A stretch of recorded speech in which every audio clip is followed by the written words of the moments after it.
I'm Miki, and now we're here at the GM Vietnam events. So, hello Ben, welcome to GM Vietnam. Very excited to have you here. Thanks. So, to kick things off, let's do some introduction first. Sure.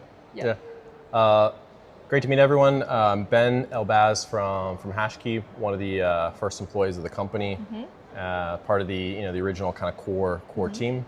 Now I've been focusing on our global expansion for HashKey Group, and also managing director of one of our licensed exchanges overseas.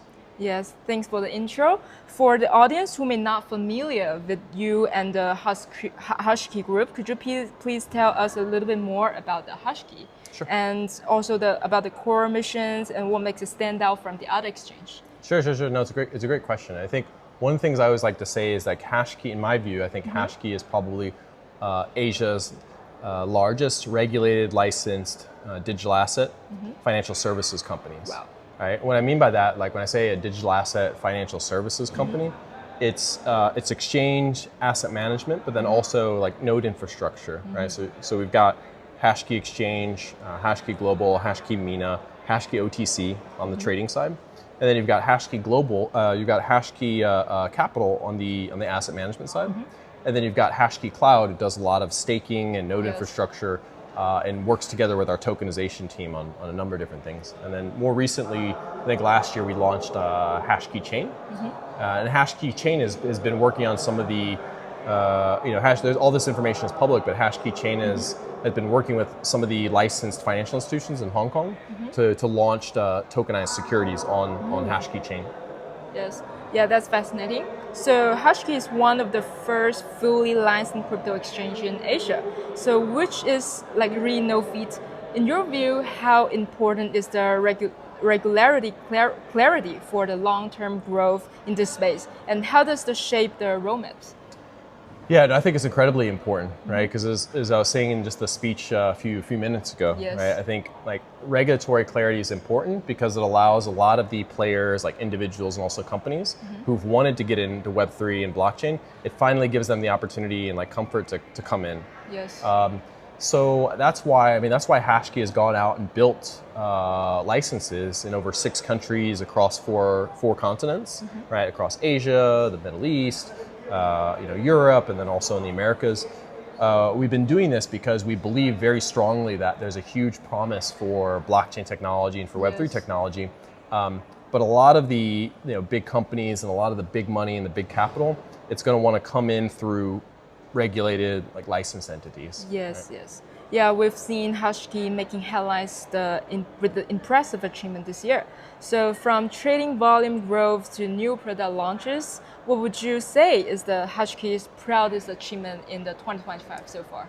I think one of the things, and this is like related to the last question that you asked, I think one of the things that's really exciting is, and we talk about this a lot, and I talked about it in this speech a few minutes ago, is being able to build, the purpose of building like a regulated licensed company, in our point of view, is really to facilitate greater adoption of digital assets and of this technology, right?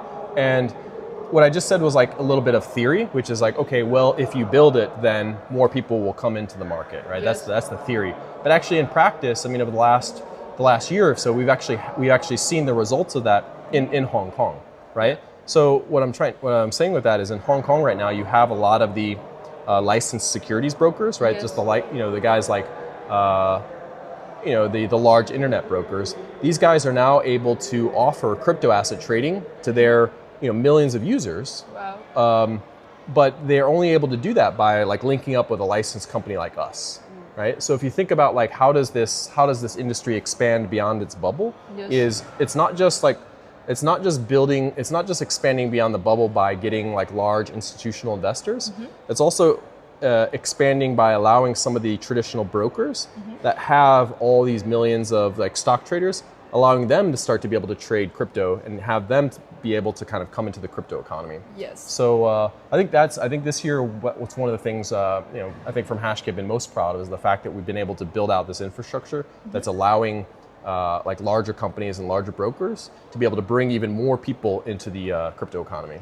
Yes, that's very important for the infrastructure side to allow more and more users and also the company to use the crypto and also do the expansion thing. Exactly. So yeah, now we're shifting a little bit to the Vietnam market. So Vietnam has consistently ranked among the top countries for the crypto adoption. From the HashKey's perspective, what makes the Vietnamese market unique, both in terms of the user behavior and also the overall ecosystem maturity? I think last year, I think Binance published this data, and there was also some other third-party data. I think it's one of the one of the largest crypto trading months last month in November. I think Vietnam was like the second largest country of trading for Binance, right? So, and I think we've also seen some other figures that the government has referenced in saying that there's over 21 or 22 million crypto traders in Vietnam, right? So it's a large market, right? And I think in terms of the country, it's also a very young population. That's true. So when you get like large population, young population, I think all of us that are in crypto, we've seen that because the technology is new, it generally gets adopted by younger people a little bit more sooner than the older people. So I think there's a good level of accelerating adoption in Vietnam just because the user base is so young. And you can see it from some of the data. And then I think what's even more exciting to us right now is the fact that the government's working so hard on creating regulatory clarity. So all these things combined make it a pretty interesting place for HashKey to be supportive and figure out how we can help and work with people on the ground in Vietnam. Yes. So let us know more about what's the HashKey plan to interact with the Vietnam market. I think it's still all coming together, right? If you look at the regulations that were just published, some of it is final, some of it is still in draft. So I think we're still waiting to see kind of the final versions of some of the resolutions. So I think from HashKey's perspective, over the course of this year, we'll be kind of watching to see how the final regulations play out, and then go from there. Okay, so is there any plans to partner with the local builders and the influencers and the communities to co-create some values in the Vietnam? Yeah, no, we'd love to. I mean, being here at GM Vietnam, we've met a lot of local communities and local builders that want to introduce their services or introduce what they're doing more to HashKey. So we've received a huge amount of demand and interest from the community here to work together more closely. Wow, that's amazing. So yeah, let's zoom out a little bit. When we think about HashKey's regional strategy, what role does Vietnam and the border of Southeast Asia region play in your expansion plans? No, I mean, Southeast Asia is a very important market to us. I think probably what's very interesting to us longer term is just allowing the liquidity across multiple markets to be able to be more shared across multiple markets. So I think this is now public. We signed an MOU with a licensed exchange out of the Philippines. I think it was coins.ph to really work on collaboration, like cross-border collaboration, especially on liquidity. Because I think one of the things that a lot of the local licensed exchanges struggle with is liquidity in a smaller market. So I think from HashKey's perspective, because we are the largest local licensed player in Hong Kong and probably in Asia and Southeast Asia, there's a lot that we can do, I think, in every country in Southeast Asia to link up and collaborate with other licensed players in order to build a bit of more of a stronger, clean liquidity pool.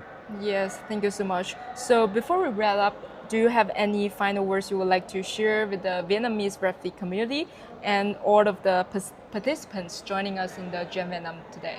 No, I think final words would just be I think this is a great event, and it's great to see like the excitement and energy here. I think the key thing is just to keep as the prices are high, everyone's kind of always happy and exciting. But I think as the market may continue to go up. I mean, the market might plateau, the market might go down some point. And I think the last words of advice that I would add would just be no matter whether or not the market is going up, sideways, or down, especially whether or not the market's going down, is just continue to focus on building. And even if the market goes down a lot, just focus on building a product that you think people will want, and focus on the long-term potential of the technology and of the industry. Yes, thank you so much. I think it's amazing advice. Yeah, thank you so much. Nice to meet you, Ben. Yeah, of course. Yes, thanks for your time. Sure.